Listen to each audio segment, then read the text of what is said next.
Hi, and welcome along to the North Lodge Cottage Garden. I've been asked to produce this video dozens and dozens of times every month over the last 3, 4, maybe 5 years and never quite got round to it. Those of you that follow regularly know that I've given you a planting and pruning guide for all of your David Austin roses, and also a guide to how to handle a plant as it arrives to you bare root. This is the new release for 2022 from David Austin Roses. This is Bring Me Sunshine, and as many of you seen over the last couple of weeks, these are the beautiful planters that have been gifted to me by Weather It. Two lovely cube planters in Corten steel that are going to go either side of the front of the stable. Combined with this new beautiful rose from David Austin, they're going to look absolutely fabulous. So I thought I'd take the opportunity to bring you my planting guide for growing roses in pots. Now, most of my vast collection of roses here at North Lodge is in the ground. There are only 2 roses that I grow in pots. Not that they're unsuitable for growing in pots, but I much prefer growing in the ground and have the luxury of space here in the garden. I grow Estacia vine in a large pot, and I also have the country parson. So Bring Me Sunshine, these two either side of the stable are going to double my roses that I have in pots. So the first thing you need to do is make sure that you're growing the right size plant in the right size pot.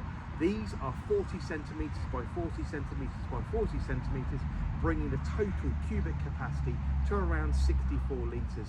Now, full disclosure, these are a little bit on the small side.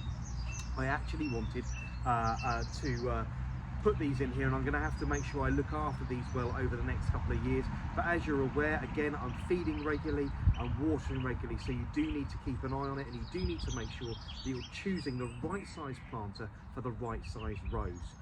So this one is going to reach around 3.5 feet, which realistically is a little bit large for this size pot, so I'm going to have to keep a close eye on the watering and a close eye on the feeding.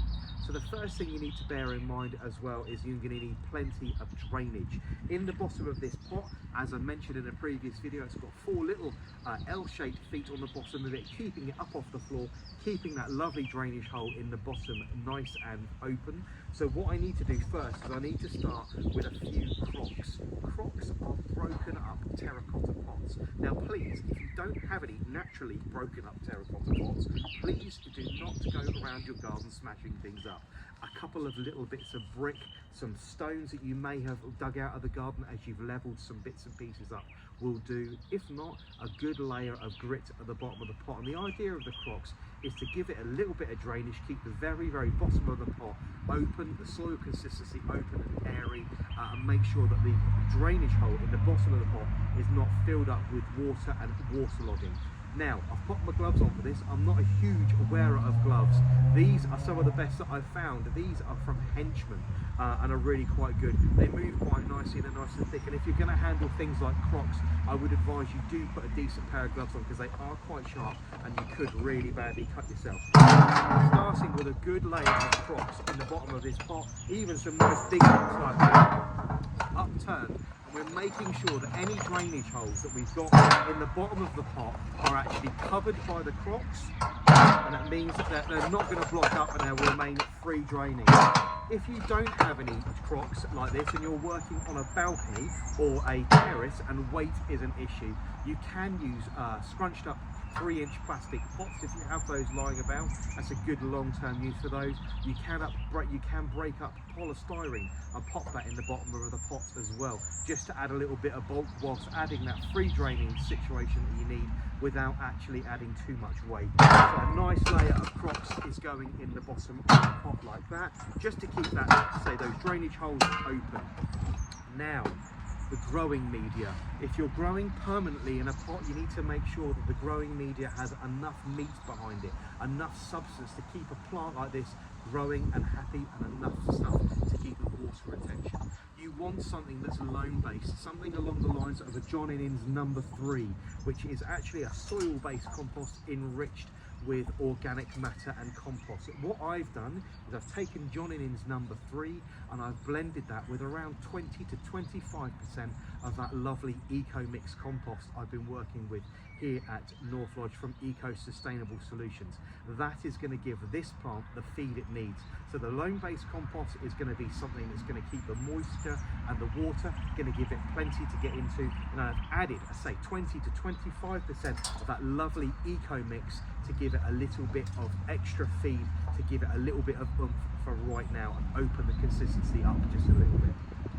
Now, if you're receiving roses over the next couple of weeks, I'm going to advise you do this and you approach this with caution. Bring Me Sunshine, potted from David Austin, and Elizabeth were potted actually about 6, 8, 9 months ago. They've already rooted into these pots and they're fine to turn out. However, if you're receiving bare rootstock that has been potted over the next couple of weeks, do approach this with an awful lot of caution. And if your plant has arrived and it's not showing a huge amount of root growth, I would advise that you hold off from doing this until it's actually occupied the 7-litre pot that David Austin roses have supplied it in.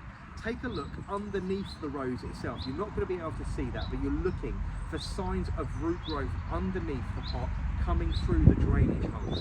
Once you've got that, you're absolutely fine to knock this out of the pot. David Austin roses supply these in really nice 7-litre deep pots, because obviously roses have really, really long, deep root systems, but it does make them a little bit difficult to get out. So I do advise, first of all, you pop on some decent gloves, because you're going to have to get up close and personal with your rose. Remove the label and pop that to one side and keep that for another time. And very, very simply, you're going to turn your rose out. Place 2 fingers either side of the stem and turn it upside down, and using your other hand, you want to knock on that pot nice and firmly and remove the pot in one motion. You can see there that this Bring Me Sunshine has already nicely rooted through this pot and has completely occupied its space, so that's great. If we turn this rose out and the compost was falling away, you want to handle this with an awful lot of caution and an awful lot of tender loving care.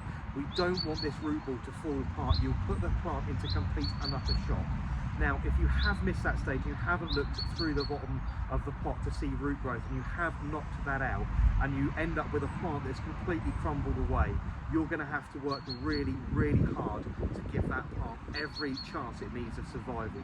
Even if that means moving your pot into a sheltered position in the garden, give it some shade, and really, really look after the watering. So what we're going to do, now we've knocked that out, I'm going to pop that to one side, pop that over there, I'm going to start filling up this pot. So, I say, joining into number 3, mixed 25% with that lovely eco mix compost from Eco Sustainable Solutions. And what we're going to do is we're really going to start filling up this plant pot now, get that nice and full. In we go. I say, this is a 64-litre cubic capacity pot, so it has plenty of room for this plant to get itself established in. There we go, we're starting to fill up now. Give that a good firm down, and again, be cautious. If you have filled the bottom of this pot with crocs, don't forget they're sharp. They're going to be poking up at you, so do be careful and make sure you're continuing to wear your gloves as well. So there we go, we've filled that up. Tidy that up a little bit, and back to the rose itself.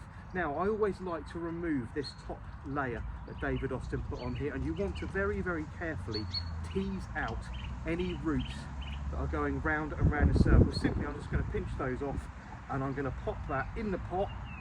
Need a little bit more soil to bring that up to level, because what you're doing now is you're paying close attention to where that graft, where that union is, bringing those 2 plants together.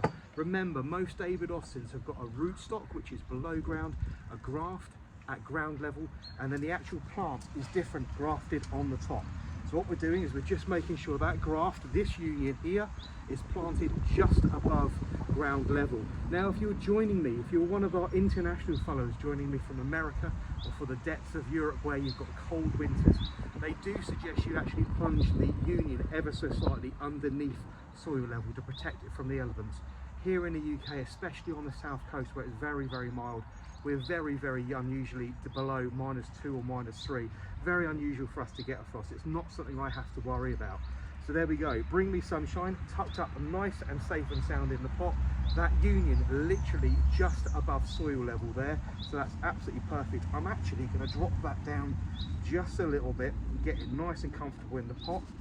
And then I'm going to simply continue to backfill with this lovely loam-based compost mixed, say, with a 25% compost from Eco-Sustainable Solutions.